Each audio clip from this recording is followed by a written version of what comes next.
Ada pertanyaan dari Magdalena RRI tentang kenaikan gaji PNS tahun depan. Bagaimana responnya? Nanti kita nilai dan kita assess ya. Kita diskusikan nanti begitu suratnya sudah masuk. Sudah mengirim surat, sudah sampai ke mana? Pak Luki udah masuk? Dari Pan RB menaikkan gaji 2002. Silakan Pak Luki jawab yang itu. Nanti ya, oke itu nanti jawab Pak Luki. Pak Purbaya, beberapa pedagang thrifting meminta thrifting untuk dilegalkan dan mereka berjanji untuk membayar pajak. Tanggapan Bapak? Tanggapan saya nggak perlu dengan bisnis thrifting. Yang saya kendalikan adalah barang ilegal yang masuk ke Indonesia. Saya akan membersihkan Indonesia dari barang-barang ilegal yang masuknya ilegal. Thrifting kan kalau barang bekas kan dilarang kan, sudah jelas itu ilegal. Jadi nggak ada hubungannya bayar pajak apa nggak bayar pajak, itu barang ilegal. Menurut Anda apa? Kalau saya menagih pajak dari ganja misalnya, apakah jadi barang jadi legal? Kan enggak. Kira-kira gitu Pak padanannya.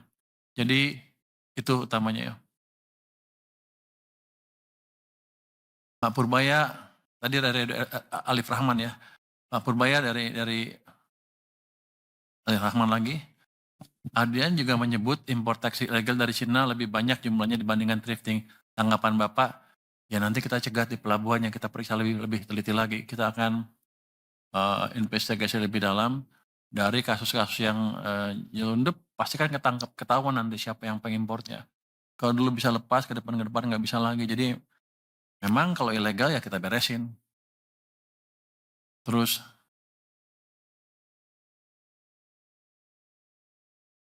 Pak Purbaya, anggaran 3,5 triliun rupiah yang dibalikin kementerian lembaga rencananya mau buat apa? Apakah ada lagi yang balikin anggaran? Ini kan belum habis bulannya ya tahunnya. Saya duga sih akan ada yang balikin lagi beberapa sampai akhir November kita monitor. Rencananya ya kita lihat ada nggak yang bisa spend lebih cepat nanti kalau di November, Desember bisa spend kita salurkan ke sana. Tapi kalau enggak ya kita gunakan untuk mengurangi defisit anggaran kita supaya lebih terkendali. Nomor 9, Pak Menkyu, Gubernur BI mengundang Menkyu atau perwakilan dalam RDG setiap bulan untuk sinergi fiskal moneter. Apa urgensinya? Apakah forum KSSK tidak cukup? Grace dari Bloomberg. Kalau kita lihat nih, ini bagus untuk sinergi fiskal moneter lebih dalam lagi. Apa urgensinya? Ya emang di undang-undangnya dibolehkan. Jadi kita berterima kasih kepada Bank Sentral yang sudah mengirimkan surat undangan ke kita dan undangan tersebut sesuai dengan Undang-Undang BI nomor 43 ayat 1A di mana tertulis RDG dapat dihadiri seorang menteri mewakili pemerintah dengan hak bicara tanpa hak suara. Jadi kita bisa ngomong di sana, jawab ini itu, tapi begitu voting bunga kita nggak ikut, orang kita nggak ikut. Yang pergi ke sana kemarin Pak Thomas, kemudian dia sedang pergi, jadi saya nggak bisa jawab lebih detail apa yang dibicarakan di sana, tapi saya pikir sih ini suatu perkembangan yang positif. Kalau KSSK kan bukan rapat menentukan kebijakan bunga.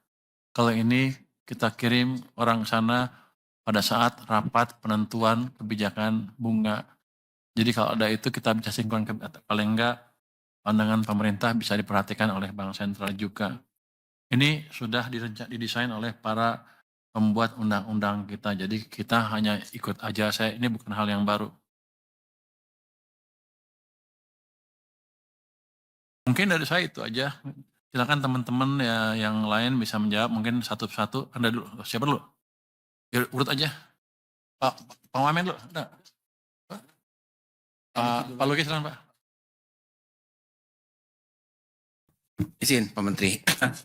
Rekan-rekan media, selamat siang semua. Assalamualaikum warahmatullahi wabarakatuh. Tadi ada beberapa pertanyaan terkait dengan tempat kami, baik di tempatnya tadi pertanyaan ditujukan kepada Pak Menteri, tapi juga ada yang spesifik kepada DCA.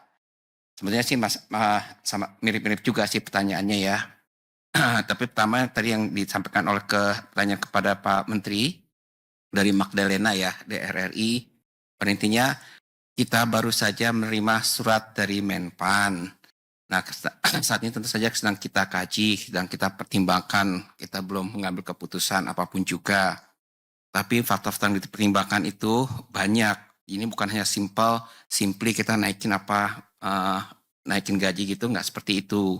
Contohnya, kita kan selalu lihat ini bagian dari kita menata organisasi, melakukan transformasi birokrasi secara keseluruhan. Makanya kita kerjasama dengan Menpan. Kan remunerasi itu adalah salah satu faktornya, satu elemennya. Kita lihat selalu kinerja dan produktivitas dari ASN itu sendiri seperti apa. Dan tentu saja kita juga melihat nanti kemampuan fiskal kita seperti apa. Jadi itu yang akan faktor-faktor yang mungkin kita pertimbangkan. Tadi ada berapa langsung ya, izin Pak Menteri ya, pertanyaan untuk DCA, untuk anggaran. Ada 3 pertanyaan, Detrian, dari IDN Times, dari AV Kumparan, dan Magdalena juga dari RRI. Kembali lagi, pertanyaan hampir sama, kurang lebih terkait dengan ini anggaran yang nggak tersap seperti apa, penyerapannya lambat, harus relokasi, dan sebagainya. Pak Menteri sudah keliling ke beberapa kementerian. Kembali lagi tujuannya itu adalah sebetulnya kita ingin membantu para KLK ini mempercepat belanjanya. Jadi bukan kita ingin memotong. Nah, tapi kemudian alhamdulillah juga ada memang beberapa KL yang menyampaikan, oke, kita kembalikan anggarannya. Artinya dia nggak akan belanja. Nah, untuk KL seperti itu yang kami sampaikan adalah kita ingin pastikan outputnya itu tetap tidak terganggu atau bisa tercapai.